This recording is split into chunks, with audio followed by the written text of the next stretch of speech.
Il est au cœur de tout ce qui se fait, de tout ce qui se dit et de tous les combats d'aujourd'hui. Richard Malka, c'est un homme courageux. C'est un homme courageux qui se bat, qui est là sur tous les plateaux. Il est très médiatique, mais il a quelque chose, si vous voulez, d'extrêmement authentique. Sortez, respirez, c'est le Quality Time. Et tout de suite, Claude Breitman, c'est donc sous sa présidence que le campus francophone d'Israël va clôturer son cycle de conférences consacré à la justice. Nous sommes tous Charlie, ce sera donc le titre de cette dernière conférence le 13 juin 2021 à 19h, en présence bien sûr de maître Richard Malka, avocat dont on va faire le portrait dans quelques instants. Claude Breitman, bonjour, merci d'être avec nous. Une conférence qui va être dithyrambique, j'imagine. Écoutez, elle va être très importante et en plus, je voudrais vous dire simplement que c'est un bonheur de vous retrouver en live. C'est la première en live. Oui. Parce que d'abord, je peux vous voir de près, c'est formidable.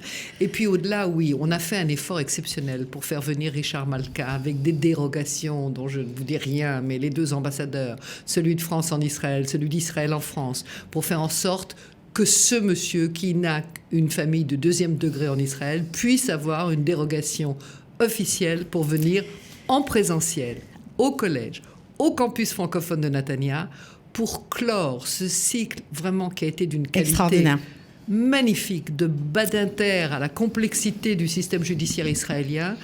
On a cartonné. En fait, on avait pratiquement entre 500 et 700 internautes à chaque fois. Oui, ça marchait vraiment. Le fait que ce soit en Zoom n'a pas été un frein. Ça nous a permis de tenir toutes nos promesses. Et les conférences étaient passionnantes. Alors celle-ci, j'imagine qu'elle va tenir toutes ces promesses. Je voudrais juste faire un petit point sur qui est Richard Malka, parce que tout le monde ne le connaît pas. Donc spécialiste de droit de la presse, du droit de la presse, il est intervenu dans de nombreux procès, dans des débats de société emblématiques. Il a notamment défendu le droit au blasphème de Charlie Hebdo, mais il a fait aussi beaucoup d'autres choses. Il a également défendu Manuel Valls face à Dieudonné.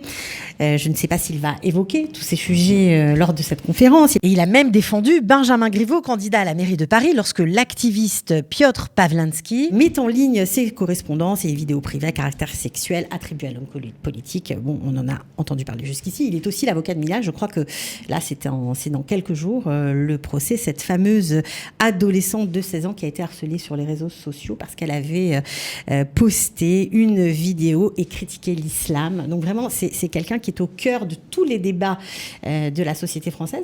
Bien sûr, on peut se rappeler qu'il a obtenu en 2018 un blocage définitif et illimité à l'accès à un site extrémiste de droite diffusant des propos racistes.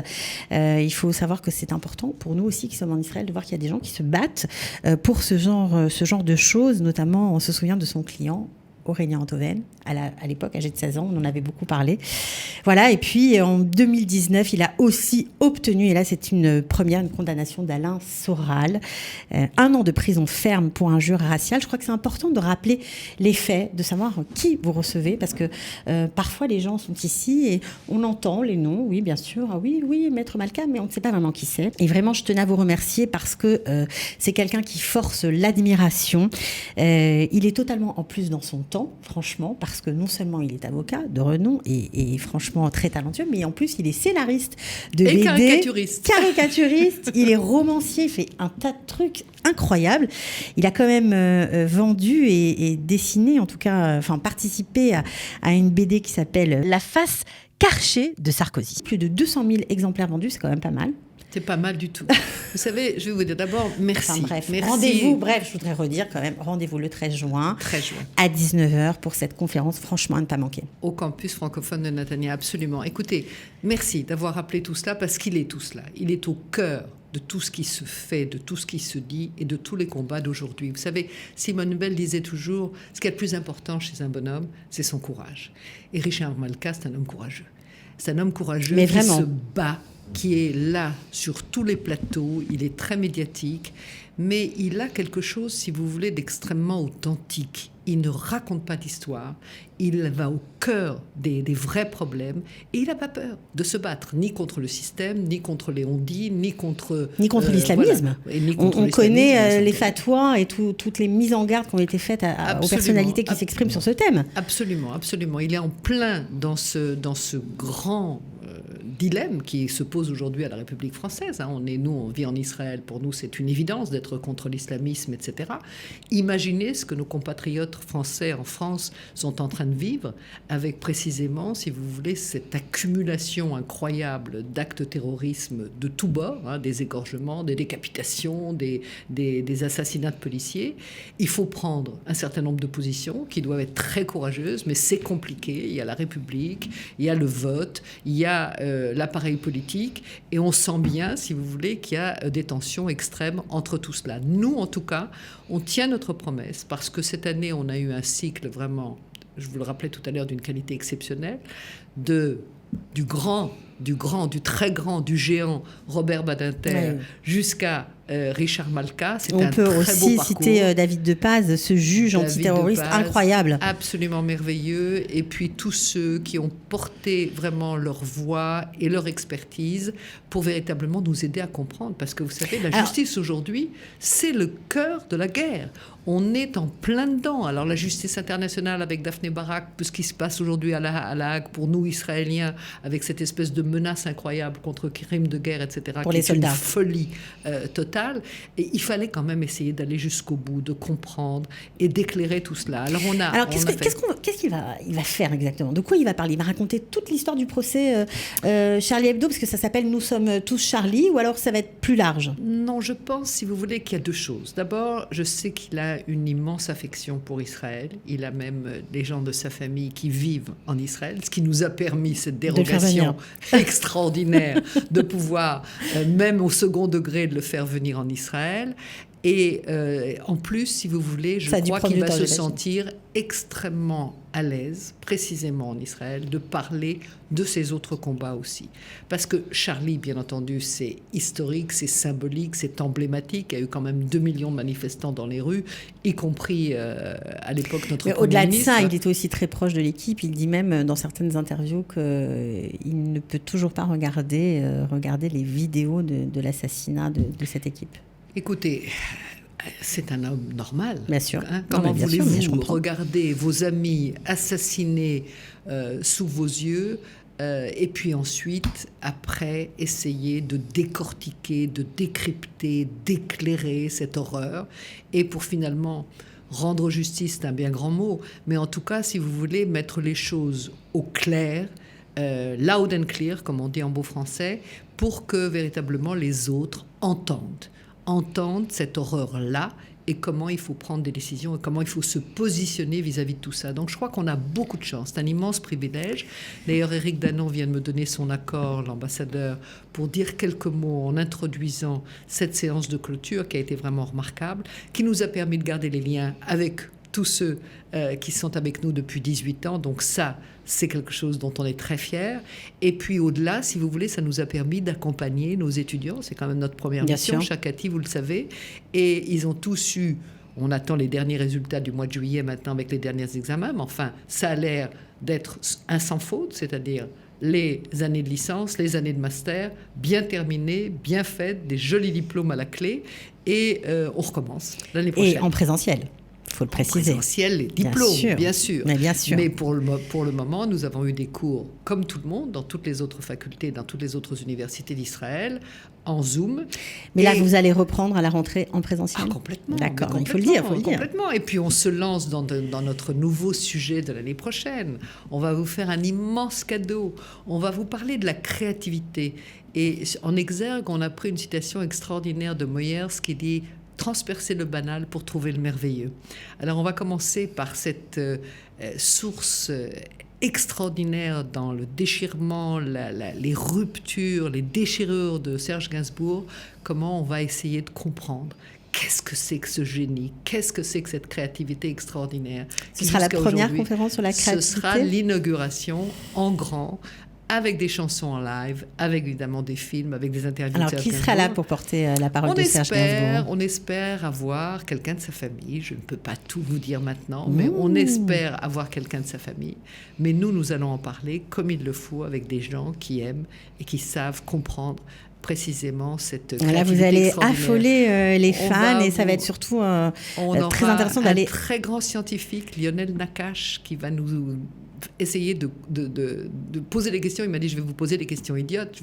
C'est ça que je vais partager avec vous, parce qu'il dit, moi, je suis peut-être un des plus grands scientifiques dans le domaine des sciences du cerveau, mais ce que je sais, pour sûr, c'est qu'au niveau de la créativité, on ne comprend rien, jusqu'à aujourd'hui. Donc, on aura Garouste qui va nous parler de la thérapie de l'art auprès des jeunes gens en difficulté, en délinquance. Enfin, on va avoir quelque chose de magnifique. Ça va être tout à fait formidable. Donc, on reprend avec une énergie.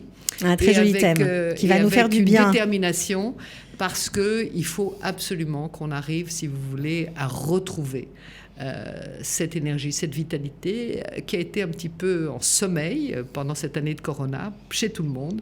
Mais quoique vous savez que cette période a été propice pour les artistes à créer justement ça qui pourrait être intéressant d'ailleurs d'en parler. J'imagine que vous avez sûrement complètement raison. C'est vrai qu'il y a eu un retour sur soi, exact, et qui a permis dans cette espèce de silence forcé, de cette solitude forcée, d'aller au fond de sa propre histoire et de trouver des expressions de créativité. Et je pense qu'on va pouvoir partager tout ça. Mais en tout cas, le 13 juin, ce qui est important, mais bien sûr, on va le rappeler, c'est qu'on va terminer avec quelque chose, si vous voulez, qui va vraiment nous bousculer, qui va nous faire comprendre qu'il y a seulement dans ces actes, si vous voulez, de courage, d'experts, de professionnels qui vont sur les plateaux de médias. En France, c'est compliqué. Il y a des tas de gens qui vous traitent de tous les noms. Vous avez des menaces constamment. Bien sûr. Vous êtes mis en danger tout le temps. Je suis obligée de vous poser la question, Claude. Est-ce que vous allez aborder l'affaire Sarah Halimi? Alors, l'affaire Sarah Halimi, on a fait un retour sur le procès extraordinaire avec Muriel Melki et Oudi Bloch, il y a de cela 3 semaines. Et on a eu, si vous voulez, quelque chose d'extrêmement troublant, qui nous a tous véritablement mis le cœur en berne. On a compris que les juges d'instruction de cette affaire, au moment où ils ont été saisis de l'affaire Sarah Halimi, se sont conduits comme des voyous. Ils ont empêché la restitution. Ils n'ont rien voulu entendre au niveau de la responsabilité de l'assassin. Et qu'aujourd'hui, ces 2 jeunes avocats qui sont vraiment extraordinaires, ils ne lâcheront rien. Ils vont retrouver des informations, des indices pour permettre de relancer ce procès. Donc ce ne sera pas réévoqué, peut-être. Je pense que si on lui pose la question, il aura des choses à dire. Mais sûr. Si vous voulez, ce qui est très sympa, ce que vous évoquiez tout à l'heure, c'est qu'à côté de cette espèce de sérieux qui est au-delà de ce qu'on peut évidemment décrire, il est très abordable. Au niveau de son engagement, c'est un personnage quand même... fascinant, ce Richard Malka, parce qu'il a cet humour extraordinaire. Mais vraiment. Et puis il a un touche à cette tout, il est incroyable. Il est incroyable. Fantastique. Et puis ce goût pour la caricature, pour la liberté d'expression, pour véritablement sortir de toutes les rigidités du politiquement correct, c'est formidable. Donc c'est pas par hasard qu'il est spécialiste du droit de la presse, à mon avis, ça doit venir de très loin. C'est un grand sujet. Et puis alors sa réaction, quand je lui ai dit, écoutez, il y a 2 mois, on était encore en plein, vous savez, masque, machin, etc. Je lui ai dit, si on y arrive, vous êtes prêt à venir? Il me dit, mais comment? Voilà, je libère mon agenda. Et depuis, c'est toutes les semaines. Est-ce que je remets mon agenda à jour ou est-ce que je viens vraiment chez vous? C'est-à-dire qu'il vient avec une émotion extraordinaire. Et ça, franchement, on lui doit un immense merci parce que c'était pas gagné. C'est sûr, mais merci aussi à vous parce que ça va permettre à tous ceux qui seront dans la on va salle le recevoir de poser des questions. D'argent. Bah oui, mais on pourra lui parler en vrai. Et puis, son Excellence l'ambassadeur Éric Danon sera là. Et c'est important, parce que vous savez, en ce moment, je ne sais pas si vous avez entendu parler, il y a quelques petites tensions entre Israël et la France, légères, un peu gaulliennes, qui nous rappellent ces jours qu'on voudrait bien oublier, d'une époque où on ne s'entendait pas très bien entre le Quai d'Orsay et nous. Et malgré tout, vous savez, il y a la politique politicienne, et puis il y a celle qu'on fait vraiment sur le terrain, avec les gens, avec Oui, les là, ça change services, tout. Ça change avec les services généraux, avec tout ce qu'il fait. Et cet ambassadeur-là, c'est formidable pour Israël, parce que vraiment, il fait beaucoup pour nous. Bon, en tout cas, Claude, merci beaucoup d'être venu aujourd'hui nous présenter cette conférence de clôture. J'espère vraiment qu'il y aura du monde. Il y a un nombre de places limitées ? Non, on va prendre tout le monde, même sur les marches. On mettra des étudiants de tous les côtés. Est-ce qu'il y aura un lien Zoom pour ceux qui ne peuvent pas se déplacer non, ou pas ? Je ne veux pas de Zoom cette fois-ci. C'est presque une décision, si vous voulez, un petit peu, elle est peut-être maladroite, mais elle vient du cœur. C'est parce que je voudrais vraiment que les gens viennent. Je voudrais vraiment que les gens soient là. Je voudrais vraiment qu'ils profitent de ce retour ensemble. Vous savez, pour Sarah Halimi, il y a 15 jours, on a fait un hybride présentiel et Zoom. Ouais. Il y avait des gens en présentiel et la cinquantaine de personnes qui étaient là étaient fous de joie. Ouais. Ils nous ont dit, mais vraiment... Qu'est-ce qu'on avait envie de revenir comme ça. Sûr. Et pourtant, Muriel Melki et Audi Bloch étaient, eux, en Zoom, mais ils ont senti. Ils ont senti... Bon, là, tout le monde sera là. Voilà. On pourra se voir de près. Il faut être très nombreux pour Richard, pour nous, pour ce cycle formidable, pour le sujet. Alors, le sujet est passionnant, la personnalité est passionnante, donc il n'y a pas de raison. J'espère vraiment qu'il y aura du monde. Merci d'avoir été avec nous, Claude. Merci infiniment, Cathy. De rien, avec plaisir. Très vite. Ciao. Sortez, respirez, c'est le Quality Time.